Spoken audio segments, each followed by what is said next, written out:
Well, it was just looking for something different from all aspects, from the way they were writing, the way we approached the album technically, because a gauntlet was thrown to me after we finished the Revolver album, and they went on tour and couldn't recreate any of the songs on tour from the Revolver album. So John came into the control room on that first day and said, we're never going to tour again, and we're going to make an album that's going to have sounds on it and things on it that no one's ever heard before. And everyone looked at me.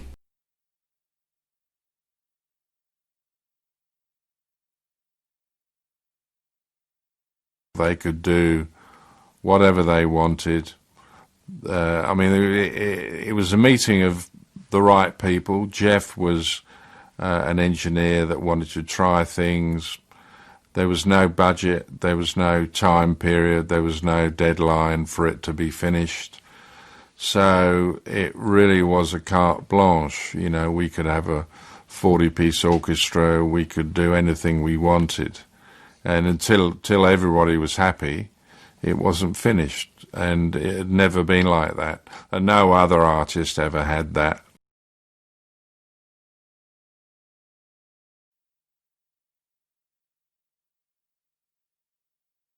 They didn't know what they wanted, except they wanted different sounds. So I'm doing all manner of things. I mean, we'd never, once we'd done something, we always strive to get, if we recorded something in a certain way, just as an example, if the piano had been mic'd on the top, for the next song, because I used to listen to it as they were rehearsing the song, and sort of, because the way I work is like painting a picture in tonalities and stuff. And there's a certain sound I might pick up on while they're routining it. So for instance, the next time I'm going to mic the piano differently, so I might mic it from underneath, which no one would do, you know. So all the time I'm looking for different, you know, ways of doing things. And there was an air duct under the floor, which used to sort of resonate, and I think I taped this little thin condenser mic on the floor over the air duct, which you could hear the drums sometimes, and a lot of close miking with little condenser mics, really, really close onto things. As you know, there's like little harpsichord noises, and George had that little instrument called the virginal, I think it was. It was like a practice piano. It was about that long, and just had one little thin string on it. You could play it, and you know, I used to put the mic just there, you know, and it sounded amazing. I'm quite sure on Lucy in the Sky there's a lot of that. I can't remember now, but all the time we were just looking and looking and looking, you know, for new ways of doing things.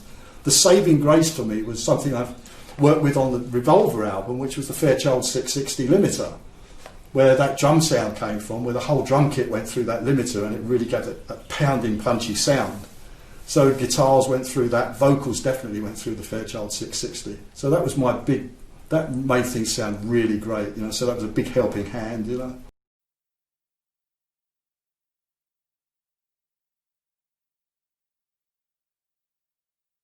Pepper started with Strawberry Fields and Penny Lane, and another tape op did that before me, and that's when I started just after that. They'd half done Day in the Life, they'd done a little bit of that, and the first proper track that I did totally was Pepper. It was the reprise of Pepper, or the main track of Pepper. Reprise was one of the last ones we did, and Pepper was the first track we did.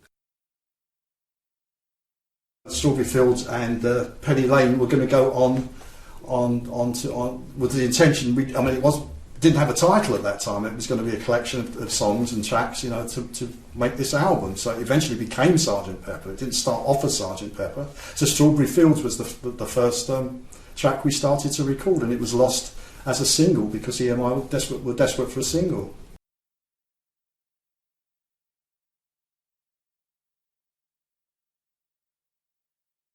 I think the concept of Pepper must have started about maybe halfway through the album, and then you know, I know, being working on it, I wasn't aware of this. You know, people keep, you know, you see articles about it. The idea was, you were supposed to on one session there was some sort of explanation from Paul possibly about the album, and the idea was that you were sitting in the audience listening to, you know, you're part in this album. You're sitting in a theatre as a part of an audience, and the songs, and all the songs come on, and they're all on stage. So after I don't know, on the intro on the Sergeant Pepper track, you know, Sergeant Pepper's, it goes into Billy Shears, and I know you can hear it on whichever, the stereo or the mono, you hear the audience laugh. And then, because we were flying these sound effects in, you know, the audience and bits, and there was a little laughter in there. Paul must have made it right. Well, that's when, you know, Ringo comes on stage to sing Billy Shears and he trips up and falls over. That's why the audience laugh. So every song is like a different act that comes on stage. That was the perception.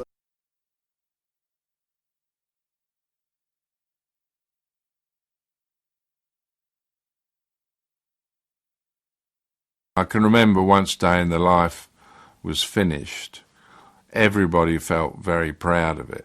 And, you know, I think John and Paul were pretty pleased as punch with the song and the way. And if anybody ever came in, be it, you know, Mick Jagger or whoever, we always George Martin would always say, "Oh, can you put on the mix of Day in the Life, Richard? You know, can you put it on, please?" And so we always used to play that, and you just look at the people's faces and they, where's this going next, you know? Just that it was different, I think. It was different, I mean, apart from the orchestra, I mean, the more we put on it, the better it kind of got. And then the problem was we'd put so much on it, well, we ended up with 2 reels of tape that we had to lock together somehow, and that was our challenge, to get these 2 tape machines running together. And because the orchestra stopped between, you know, the first verse and the second verse, etc., if it was getting a little bit out of time, I could speed it up a little bit, and then you cross your fingers and hope that when it came in for the next bit, it was in time, you know. So there was a little bit of skullduggery going on.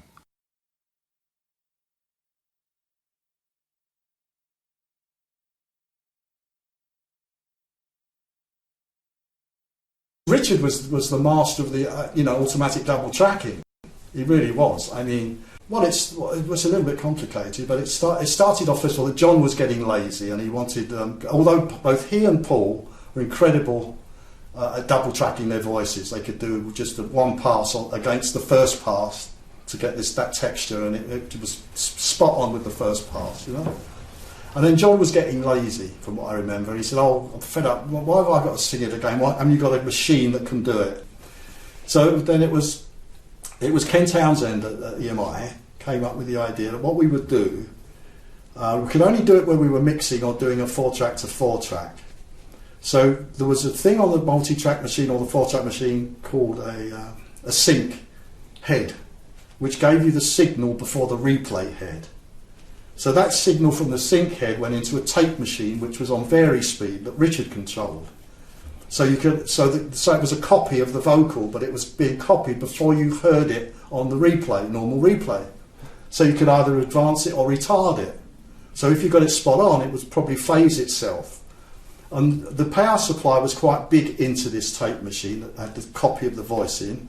It needed in those days, a big power unit to power the motor. And Richard had a sweep oscillator, which was quite large. It wasn't a little vernier one like they've got now. So anyway, he used to set it, and sometimes, you know, bring the image, second image, you know, away from exactly the original image. And so we got the double track voice. Sometimes he just moved it slightly, Richard, as the voice is going through. And then what flanging was when Richard sort of just went wow like that with it, especially with guitars, to bend the copy guitar note. You know, no one really knew what Richard was doing, you know, and sometimes, because Richard and I used to love that, you know, and suddenly, you know, we'd be doing this, you know, what was it, any something, we did Within You, Without You, most of those Indian instruments are automatically double tracked. But Richard, you know, used to go berserk, and we used to love it, and John would look round and smile because he'd love it, or whatever. And George Martin said, "Don't like that too much, you know, still officious, you know." But Richard was the ace at that. It was great. He always wanted that what we call tape echo, which was that noise. And he used to like listening to the consonants of his voice, like the S's and the T's, you know, in the headphones. And I think sometimes, because before he'd start singing a song, you'd hear him go, you know, to get a sort of rhythm. It was normally a set speed. We didn't mess around on vary speed. It was 15 or 30, you know. And he just loved it, and it helped him a lot, especially on a day in the life. And I think we actually recorded that Twitter echo at the time of doing his vocal, because in those days, as well, you know, being 4 tracks, you didn't say, oh, we'll do another one, we'll do another one, we'll do another one. We'd do a pass on the vocal, and we've only got maybe 2 tracks to concentrate with the vocal. So if you can only at most keep two takes of the vocal. So you want to put a third one, and you've got to wipe one of them. It's gone, you know. So most of John's vocals were done quite quickly, I think. Not many passes.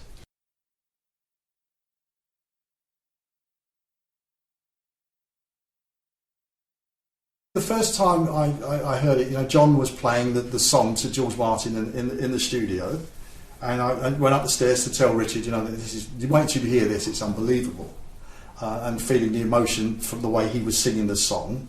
And at that time, all John had was the verses, and he had in his own mind in a sense, the finished thing, because he knew there were going to be gaps of 24 bars within the song, and there was another little gap. So anyway, we did the basic thing, and I was going to also get the best drum sound ever recorded, because we're going back 50 years now, right? And I'll remind me about the drum sound in a minute. So we got the gaps. So I don't know when Paul's song went in, but it was a question of, well, what can we put in that gap? And Paul said, well, I've got a song which I haven't really finished, which was Woke Up, Got Out of Bed, so we'll put that in there. So none of this was like outside of the studio constructed. It all came piecemeal, you know, built up in the studio. So anyway, I woke up, got out of bed. John must have done his lead vocal, because that vocal track of Paul's went onto the same vocal track as John. Because when Paul sings the word dream, probably Richard may have mentioned this to you, Paul sings the word dream at the end of his song, John's voice is at that point. So Paul we told Paul to keep the dream as a short word, because otherwise we would have wiped John's vocal beginning. So all hell would have, because we haven't got more tracks, right? So then in the other bigger tracks, the orchestral things, cacophony. So then they're standing there, and someone said, well, what about a 90-piece orchestra? So then George Martin, knowing he's got a budget, which is ridiculous to think about, EMI's budget, says, no, we can't afford a 90-piece orchestra. We'll have that. So Ringo then said, well, let's have a 45-piece orchestra and put it on twice. Right? So everyone sort of sniggered and smiled. So anyway, we're going to have this cacophony. So what we decided to do with the 45-piece orchestra, for the first time, was to link 2 4-track machines together in some really primitive fashion.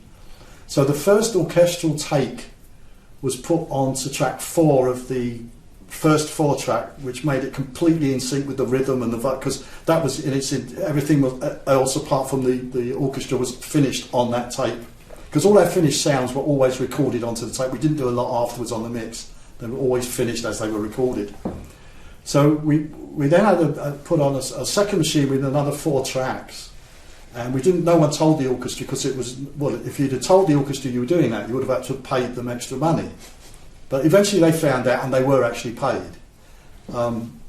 So we did another take and recorded this next orchestral pass on track 1 of the second 4-track, then another pass on the second, another pass on the third, another on the fourth. And both motors in the tape machines were pulsed by the same 50-cycle pulse, so the motors were going at the same speed. You had to put like a grease pencil mark on the tape, so you started them together, one in record, one on play, you know. And then at the end of that, because John wanted the orchestra to have funny noses and glasses and God knows what else, and tuxedos, and the orchestra were really fed up. They hated this session, and the score was just 24 bars, 1 note here you start with, and 1 note at the end on the last bar. And the instruction was, well, you start on this note, and then in your own time, you reach that note, in over 24 bars. They said, we can't do that. We've got to have it written. So, George Martin spent like 20 minutes explaining to them. They're still saying, no, we can't do it. We want it written. But the idea was, you don't listen to the man sitting next to you. You just go from that note to that note in your own time. So you get all this noise and cacophony. And it was David Mason who played the bark trumpet on Penny Lane, who was in the orchestra, and Alan Civil, who played the French horn on For No One, who were like the main great brass players in the classical orchestras then. And they said, no, come on lads, come on, we can do this, because they had a little relation there, those two members, because they played on Beatle records before. And because what had happened, what we're now doing is seeing the breakdown between the classical and the pop people. This was the beginning of that happening. But although it was really under tension that night. So anyway, eventually they do that. They play the part, and because it sounds amazing. And then Paul had the idea, which is now the piano chord at the end. As there were so many guests around, there were some of the Rolling Stones and some of the Monkees, and there was a lot of people around. So it was like a party going on in the studio when we were doing the orchestra. So Paul said, let's try someone going on like that on the end. So we played the track back out into the studio, and all the people that were around did this on, but it didn't work. So eventually, 2 weeks later, we put the 4 pianos on, and George Martin was doing the harmonium. There's a slight buzz under that chord, which has sort of disappeared a bit when they tried to clean it up. So and there's a little squeak, because as that piano chord hit, I started to lift the volume of the microphones. It was always feedback to the control room. And at it was like the longest real piano chord you've ever heard as it died away. And at the very end, Ringo moved his foot, and you hear this little squeak. You can hear it in some versions. And Paul glared at Ringo, So the drum sound on that also was, we're going for the best drum sound ever recorded. So what I did for the first time was to take the bottom skins off the tom-toms, and I put microphones in glass jugs wrapped in a tea towel underneath the toms. The theory being that you hit, the attack comes from the top, skin, and the tonality comes from the bottom. So that's what I did. And I tried a few other things, maybe for the first time, a mic under the snare, I'm not quite sure. But anyway, I did mic it in a different way because it was going to be the best drum sound ever, which it was then classed as being the best drum sound ever. So that's how all this stuff came. We try as hard as we could to make the next song even better than the song before,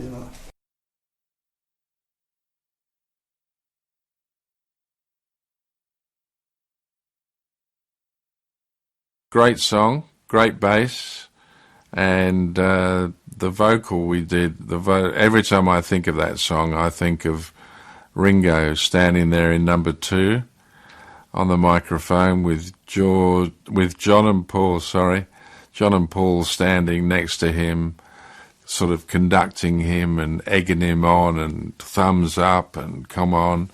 And this was about 6 a.m. He was told to do that vocal. And we dropped the end in the last Friends on the track probably about 15 times, 20 times. I mean, the last note was the problem, mainly because it was high, and anybody singing a long note, one pitch, is quite hard to do, unless you're Pavarotti or something. But he actually did quite well on that, and it was quite funny. I saw him live a couple of years ago singing it, and I felt it was a weird feeling seeing him singing it live on stage. It suddenly came out of the blue. I mean, we thought we were going home, and then we suddenly got, I know Ringo's going to do With Little Help from Our Friends now. Oh, really? There was no bass on that track until the very end, and there again, it's one of those things that sort of is in my mind forever. I can remember being in the control room. Paul played it in the control room with the lead going down to the studio, and we spent about three or 4 hours doing that, each little bit, and he'd play it, and then he'd look up, and you'd know you had to do it again, and then he'd play it, and he'd look up again, and I can just remember him looking at me, for all that time, looking at me, thought, oh, he likes that one, yeah, okay, you want to hear it back? and he'd smile and he liked it, and then you'd move on a little bit more. But it was, and in fact, I saw him, I don't know, 15 years ago or something, and I said, we were talking about bass, I said, "With a little help from my friends, it's pretty good, And he was quite sort of chuffed, I mean, he knows it was one of the highlights of his performances, but it took a while to do.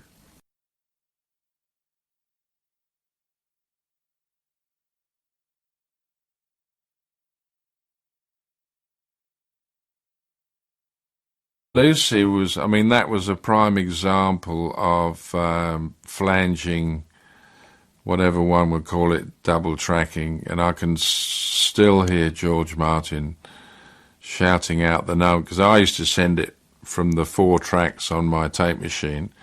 I would send each track, depending what was on it, to the machine to be flanged. So George would shout out, 2 down, Richard, 3 up, 4 down. So he would be, and this would go on for like 3 or 4 hours. 3 or 4 hours. So you just get brainwashed to be which part of the song you would do. And then when we came to mix it in stereo, we'd sort of forgotten what we were going to do. So it kind of, when I hear the stereo, I think, oh, we haven't got the flanging on that verse. Oh, we didn't. And because it was sort of done in a bit of a rush, at the end of the album, it kind of, the stereo is the one you hear on the radio, but the mono is the Bible.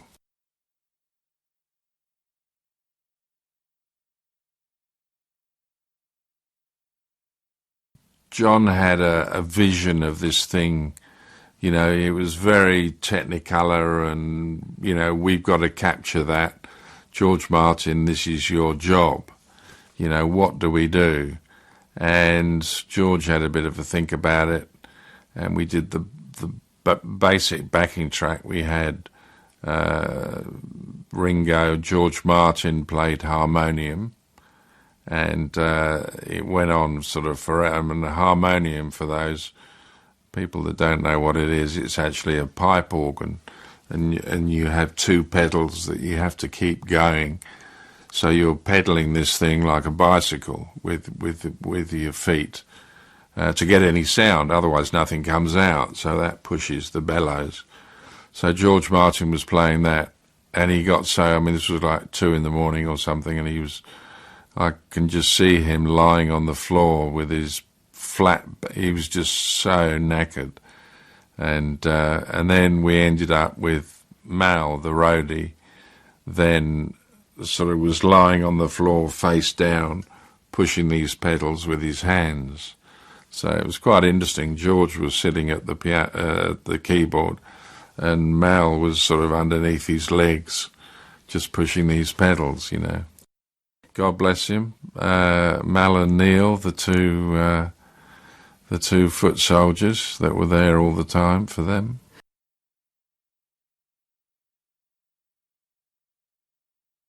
I think Kite and Day in the Life, out of all the Beatles songs, I think are kind of ones, they bring back sort of memories of what actually happened on the day. And, there's always, you always like, I think Geoff likes Day in the Life, we just love the vocal, and the way the tape echo works on the vocal, and John always used to like that to work with. He couldn't sing unless he had the echo in the cans, so it actually went down with the vocal, so he played on it, so to speak.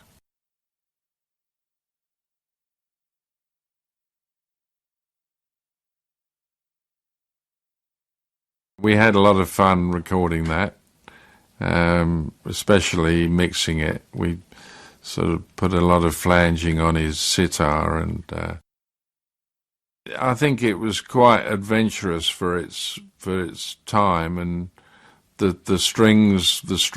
I think it's a great blend of East and West, East meets West, as it were. if you listen very carefully, at the end of one of the sections, there's a little bit of tambourine. Now, somebody walked in to the studio while we were doing whatever it was, picked up a tambourine and just played along. And that's the only piece of somebody else other than George or his Indian friends. It was either John or Paul or Ringo. So they walked in downstairs, and we couldn't see, who did it. But I thought, oh, there's a tambourine playing along. Who's doing that?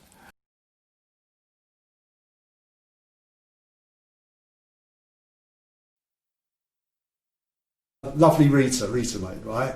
They were stuck for the solo. And in fact, I suggested the piano solo, believe it or not, because they were really in a tizwas about what solo to put on it. So then Paul shouted up, because I was at the top of the stairs, and Paul said, oh, you play it, right? So I'm so nervous, in those days. So I said, no, I can't do it. So thinking about it, although it sounded weird at the time to do the piano solo, it would, when you think about it, it was not going to sound right. So what I did, I wanted a shimmer behind the piano, because to get a sound of a piano that no one had heard again, because these are supposed to be all new sounds. So what I did, I used the echo chamber on it, which was at the back of number 2, and we could send the signal of the piano via a tape machine into the echo chamber, which would give some sort of delay. So what I did, I stuck sticky tape on all the guide rollers of the tape machine, so when the tape went through, it was wobbling all over the place, right? Again, if the manager had come in, I probably would have gone fired or got into terrible trouble. So it wobbled the tape going through the heads, right, of the tape machine, and wobbled the echo or the piano into the sound into the chamber, and that was like the sound behind the piano.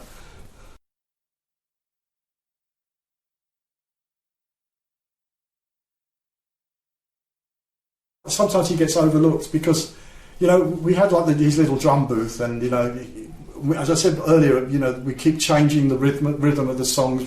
They might try it 4 hours one way and not be happy with the rhythm or so forth, and then they try it another way. And but he'd be drumming from this time that we started, to routine the song, for a long time, 8 hours maybe. And the session was always over normally when you see Ringo stand up at 4 in the morning, maybe. At 4 in the morning, and put his coat on, and that he didn't say anything. The others were talking, or we just finished another take or something, and he'd be so tired he'd just stand up and put his coat on, and that was the end of the session.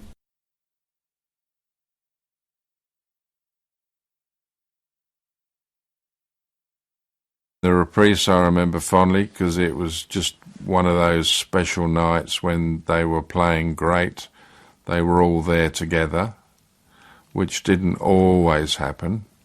And we were in a different studio. We were in number 1 studio, which is the main classical studio, which normally didn't have pop music done in it. And we built little houses for everybody to sort of be close to each other in, and it was just the vibe, them playing that night was fantastic. Brilliant. I'd love to be able to have that on video somewhere.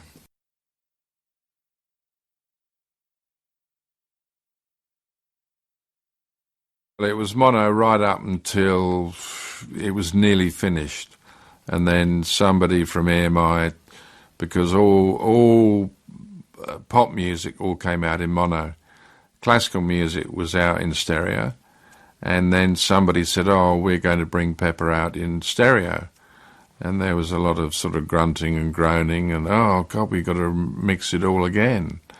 So that was George Martin, Geoff and I's task. We had to go and mix everything all over again in stereo.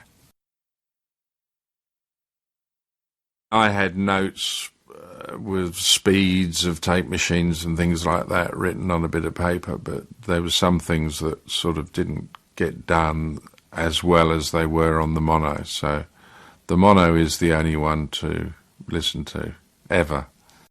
Yes, ever. Don't ever go in any other direction.